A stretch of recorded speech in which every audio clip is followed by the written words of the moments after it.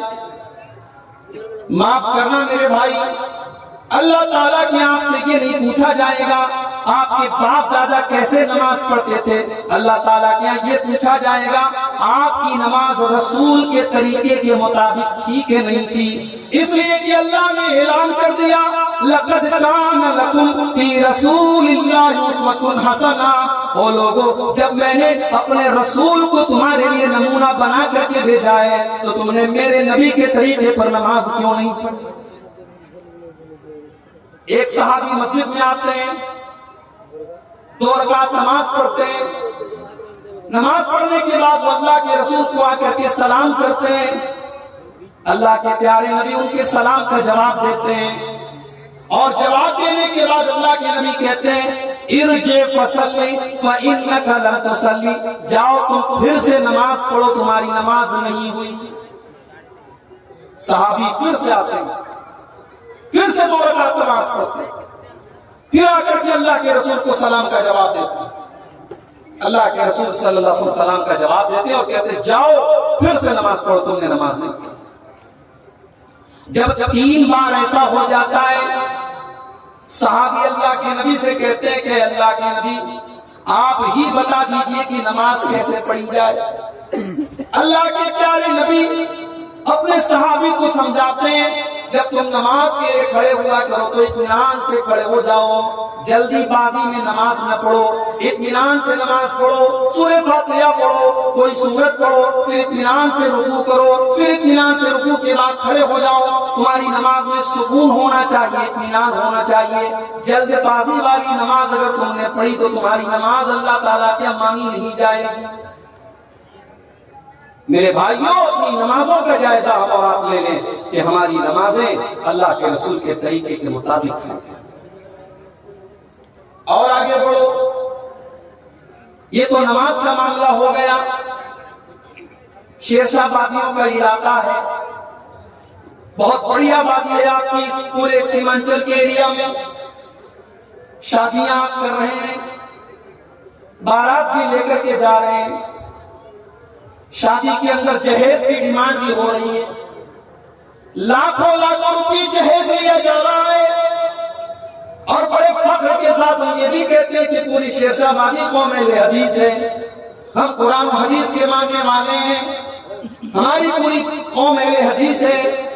میرے پیارے بھائیوں، اہل حدیث ہونے کا دعویٰ کرنا یہ الگ بات ہے اور اس پر عمل کر کے دکھانا یہ الگ بات ہے۔ اگر ہم اپنے آپ کو اہل حدیث مانتے ہیں اور قرآن و حدیث پر چلنے والا اپنے آپ کو کہتے ہیں تو پھر قرآن کی یہ آیت ہم شادی بیاہ میں کیوں نہیں پڑھتے اور قرآن کی اس آیت کو اپنے شادی بیاہ پر کیوں فٹ نہیں کرتے؟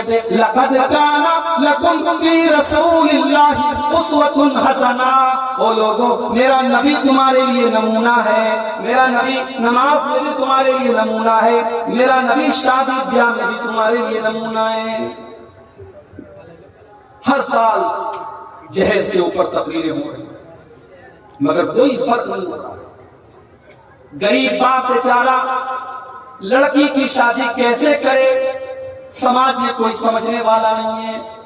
یا تو وہ لوگوں کے سامنے بھیک مانگے اور اپنی بیٹی کے جہیز کا انتظام کرے، یا وہ بیچارہ صبر کرے اور اس امید میں لگا رہے کہ میرے پاس پیسے کا انتظام ہو جائے تو میں اپنی لڑکی کی شادی کروں گا۔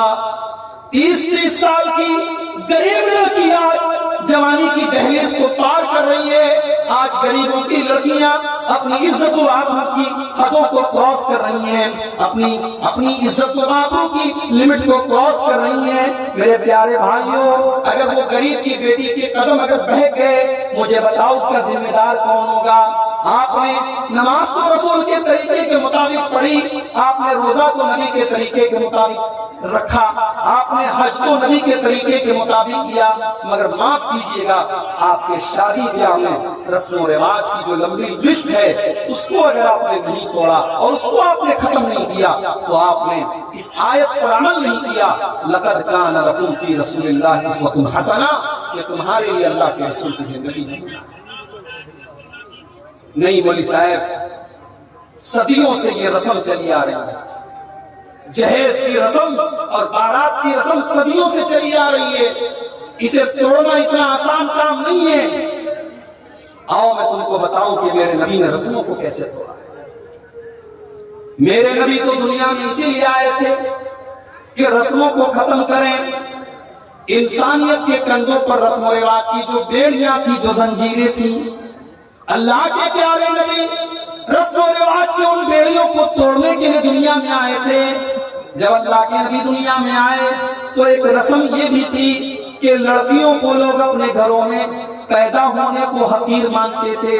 لڑکیاں پیدا ہوتی تھی تو عرب کے اندر بہت سارے قبیلے ایسے بھی تھے جو لڑکیوں کے پیدا ہونے کے بعد ان کو زندہ زمین میں دفن کر دیتے تھے۔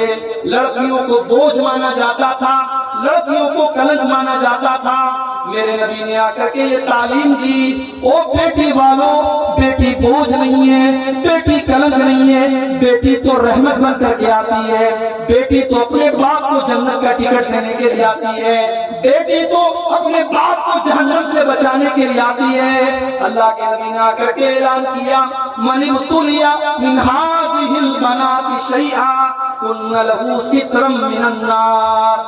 جس کو اللہ تعالیٰ بیٹی دے کر کے آزمائے، جس کے گھر میں بیٹی پیدا ہو جائے اور بیٹی کی صحیح طریقے سے وہ پرورش کرے، بیٹی کو صحیح طریقے سے وہ پال لے، تو وہ بیٹی اپنے ماں باپ کو جہنم کی آگ سے بچائے۔ اور جانتے ہو اللہ کے نبی اپنی بیٹیوں سے بہت پیار کرتے تھے۔ آج تو کتنے لوگ ہیں بیٹی اپنے باپ سے بات کرنے سے کتراتی ہے، وہی باپ جو بیٹے سے پیار سے بات کرتا ہے، بیٹی سے پیار سے دو باتیں کرنا بھی باپ کو پسند نہیں ہے۔ سن لو، اگر کوئی اپنی بیٹی کے ساتھ ایسا ویوہار کرتا ہے، کان کھول کر کے سن لے کہ جناب محمد رسول اللہ صلی اللہ علیہ وسلم کا طریقہ نہیں ہے، یہ میرے نبی کی سیرت ہے۔ میرے نبی تو اپنی بیٹیوں سے اتنا پیار کرتے تھے، ترمذی کی روایت ہے، اما عائشہ فرماتی ہیں جب اللہ کے نبی کی بیٹی فاطمہ آپ سے ملنے کے لیے آتی تھی، اللہ کے نبی اپنی بیٹی کے استقبال میں کھڑے ہو جاتے تھے، اپنی بیٹی کا ویلکم کرتے تھے اور اپنی بیٹی کے ہاتھوں کو چوم لیتے تھے اور اپنی بیٹی کو اپنے بغل میں اپنی سیٹ پر اللہ کے پیارے نبی بٹھاتے تھے۔ اپنی بیٹیوں سے اتنا پیار کرتے تھے اللہ کے نبی، اپنی بیٹیوں کی آنکھ میں کبھی آپ آنسو نہیں دیکھ پاتے تھے۔ حضرت زینب رضی اللہ تعالیٰ عنہ جب اپنے شوہر کو چھڑانے کے لیے اپنا ہار لے کر کے آتی ہیں اور مسلمانوں کو وہ ہار دیتی ہیں جو حضرت زینب کو ان کی شادی کے موقع پر ان کی ماں نے دیا تھا، جب اللہ کے رسول کے سامنے وہ ہار لایا جاتا ہے، اللہ کے نبی کی آنکھوں سے آنسو بہنے لگتے ہیں۔ اللہ کے نبی کے دل کو تکلیف پہنچتی ہے کہ آج میری بیٹی کو اپنے شوہر کو بچانے کے لیے وہ ہار دینا پڑ رہا ہے۔ اللہ کے نبی صحابہ سے کہتے ہیں کہ ہو سکے تو زینب کا ہار واپس کر دو اور ابو العاص کو رہا کر دو۔ صحابہ کرام نے حضرت زینب کو وہ ہار واپس کر دیا۔ میرے نبی تو اپنی بیٹیوں سے اتنا پیار کرتے تھے کہ اپنی بیٹیوں کی آنکھ میں آنسو نہیں دیکھ پاتے۔ آپ کی سب سے چھوٹی بیٹی حضرت فاطمہ، آپ ان کی شادی کرتے ہیں حضرت علی کے ساتھ۔ آج ہماری لڑکیوں کے اچھے اچھے رشتے آتے ہیں، ہم ٹھکرا دیتے ہیں۔ لڑکا مولوی ہے، لڑکا حافظ ہے، 5-10 ہزار روپے مہینہ کما رہا ہے، ہماری بیٹی کو عیش و آرام سے نہیں رکھ پائے گا۔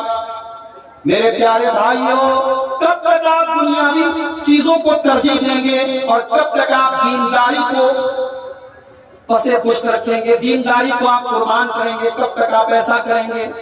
اللہ کے نبی نے اپنی سب سے لاڈلی بیٹی حضرت فاطمہ کی شادی حضرت علی کے ساتھ کی، اور معاف کیجئے حضرت علی کے پاس کوئی سرکاری نوکری نہیں تھی، کوئی بڑا بزنس نہیں تھا، کوئی بہت بڑی پراپرٹی نہیں تھی، بلکہ جب اللہ کے نبی نے اپنی بیٹی کی شادی کی تو حضرت علی کے پاس تو اپنا ولیمہ کرنے کا انتظام بھی نہیں تھا، اپنی بیوی کو مہر دینے کا انتظام بھی نہیں تھا۔ وہ تو اللہ کے رسول نے ان کو مشورہ دیا کہ جاؤ تم اپنی زرہ بیچ کر کے آؤ، اور اس سے انہوں نے ولیمہ کا انتظام کیا اور اپنی بیوی کو مہر دینے کا انتظام کیا۔ اللہ کے رسول نے اپنی